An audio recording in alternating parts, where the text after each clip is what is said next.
पहले तो इंद्र भगवान का धन्यवाद है। काफ़ी समय बाद जयपुर में अच्छी बारिश हुई है और राजस्थान में अगर बारिश नहीं होगा तो अच्छी उपज नहीं होगी, अच्छी उपज नहीं होगी तो राजस्थान में समृद्धि कैसे आएगी।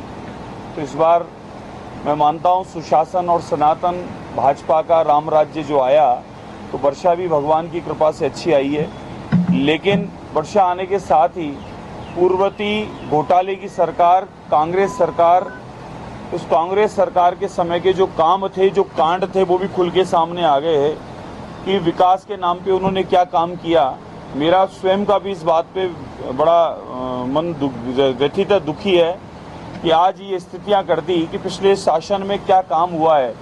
सड़कें धंस रही है, सिविल लाइन ऊपर निकल के आ रही है, कॉलोनी में से गाड़ी निकल के आती है और कहीं खड्डे में घुस जाती है। इस प्रकार के काम किए।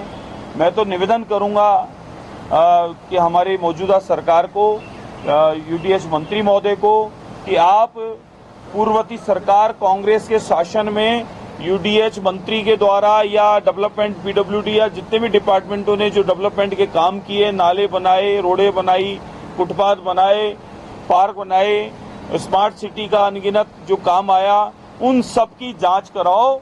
इन सब ने किस तरीके से घोटाला किया है और किस तरीके से काम किया है कि आज शहर जलमग्न है और गाड़ियां धंस रही है। इसमें ये सारे अधिकारी और पूर्व मंत्री और सरकार जिम्मेदार है।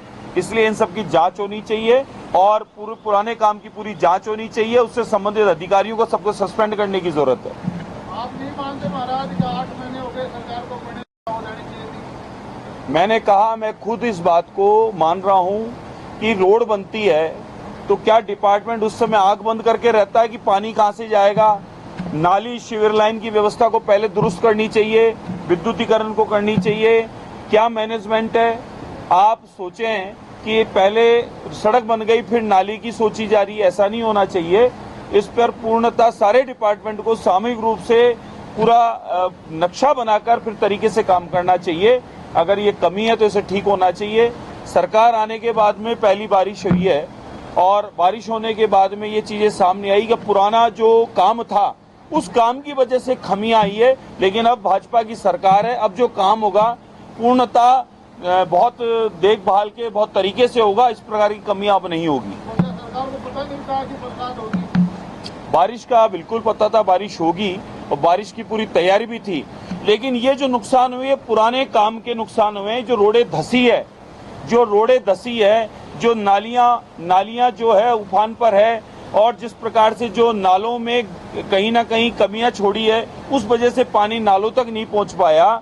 उस वजह से जो कमियां हुई है उसकी वजह से नुकसान हुआ है। लेकिन आगे नहीं होगा क्योंकि पूरा 4 बजे से सवेरे जहां से भी फोन आ रहे थे वहां से 4 बजे से सारी पूरी टीमें और सारे हमारे सदस्य जो चुन के आए पूरा गंभीर रूप से काम कर रहे हैं। अभी भी लोगों का धन्यवाद का ही फोन आया है कि हमारे क्षेत्र से फोन करने के 1 घंटे में पानी निकल चुका, हमारे क्षेत्र से पंप सेट आ चुका है, नालों में जेसीबी आ चुकी है। ये माने कि हमारा काम तो तुरंत हो रहा है। लेकिन पिछले सरकार के जो कांड थे उनकी जांच की आवश्यकता है, जिसकी वजह से ये आज घटनाएं घटित हो रही है। देखिए, पलायन के लिए कानून बनना चाहिए। आपकी प्रॉपर्टी आप अपनी मर्जी से बेचकर जा रहे हैं, हम समझाइश का प्रयास कर रहे हैं, निवेदन कर रहे हैं।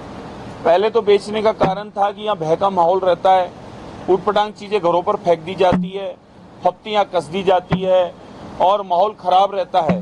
तो उसको हमने नियंत्रण किया, लॉ एंड ऑर्डर का पालन हो रहा है, इस प्रकार की घटनाएं होना बंद हो गई। अब भी आदमी कोई अपनी मर्जी से अगर संपत्ति बेच के जा रहा है तो उसको समझा सकते हैं, लेकिन कानूनन तरीके से तो कानून पारित होगा, उसके बाद ही इस प्रकार की घटनाएं बंद होगी। हमारी खुद की मांग है, हमने सरकार को निवेदन किया है कि इस पर एक कड़क कानून बनाया जाए। इस तरीके से जो पलायन की घटनाएं वो ठीक नहीं है, इससे बैलेंस बिगड़ रहा है और अनगिनत रूप से और पुराने जो निवासी थे जयपुर के वो छोड़ और बाहर जा रहे हैं।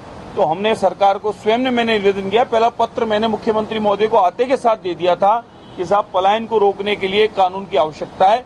मैं फिर से पुनः निवेदन करूंगा, इस पर कानून बनना चाहिए।